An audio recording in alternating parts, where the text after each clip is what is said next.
Hai. Kamu. Iya. Kamu. Tenang, kita bisa kok. Perjuangan pahlawan berperang melawan kolonial Belanda di perairan Selat Malaka. Laksamana Mahalayati. Meski keturunan darah biru, Laksamana Mahalayati yang berjuang memenangkan duel maut dengan pemimpin pasukan kolonial Belanda benar-benar menginspirasi para pejuang muda. Malahayati adalah salah seorang perempuan pejuang yang berasal dari Kesultanan Aceh. Sebagai perempuan yang berdarah biru pada tahun 1585 sampai 1604, ia memegang jabatan Kepala Barisan Pengawal Istana, Panglima Rahasia dan Panglima Protokol Pemerintah dari Sultan Saidil Mukamil Alauddin Riayat Shah IV. Perempuan tangguh ini memimpin 2.000 orang pasukan Inong Balai atau janda-janda pahlawan yang tewas berperang melawan kapal-kapal dan benteng-benteng Belanda tanggal 11 September 1599. Pada peperangan itu, ia berhasil membunuh Cornelis de Hartmann dalam pertempuran satu lawan satu di geladak kapal. Berkat keberaniannya itu, ia mendapat gelar Laksamana. Bisa dikatakan Malahayati mudah ditemukan di literatur barat maupun Cina. Di Indonesia, dia memang tidak sepopuler Cut Nyak Dien, namun oleh peneliti barat Malahayati disejajarkan dengan Semiramis, Permaisuri Raja Babylon, dan Katrina II, Kaisar Rusia. Seperti yang dituturkan, perempuan perkasa ini berdarah biru. Ia berasal dari keturunan sultan.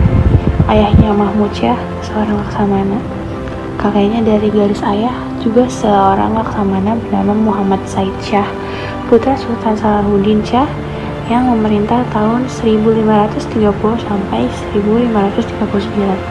Sultan Salahuddin sendiri putra Sultan Ibrahim Ali Mughayat Shah 1513 sampai 1530, pendiri kerajaan Aceh Darussalam. Dilihat dari asal keturunan darah militer berasal dari kakeknya sehingga jiwa patriotisme mengalirkan di tubuhnya.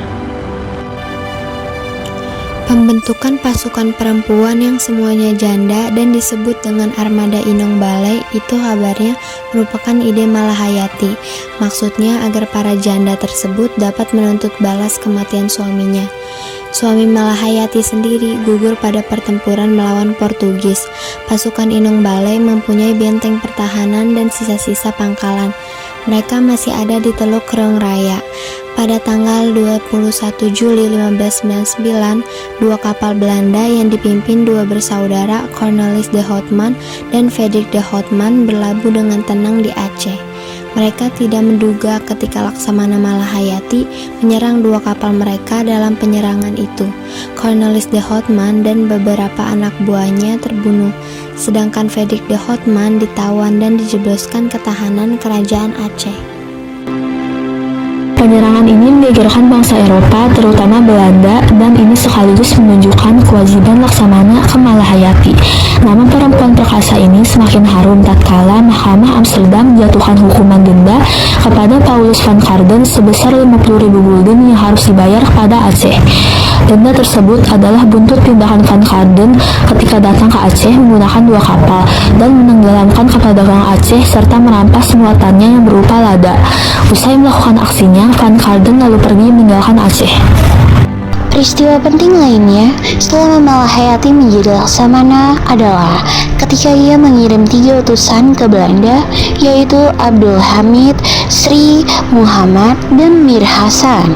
Ketiganya merupakan duta-duta pertama dari sebuah kerajaan di Asia yang menjunjung negeri Belanda. Banyak catatan orang asing tentang Malahayati. Kehebatannya memimpin sebuah angkatan perang ketika itu diakui oleh negara Eropa, Arab, Cina, dan India. Namanya sekarang melekat pada kapal perang RI, yaitu KRI Malahayati, nama kampus, nama pelabuhan, nama jalan, nama rumah sakit, dan sebagainya.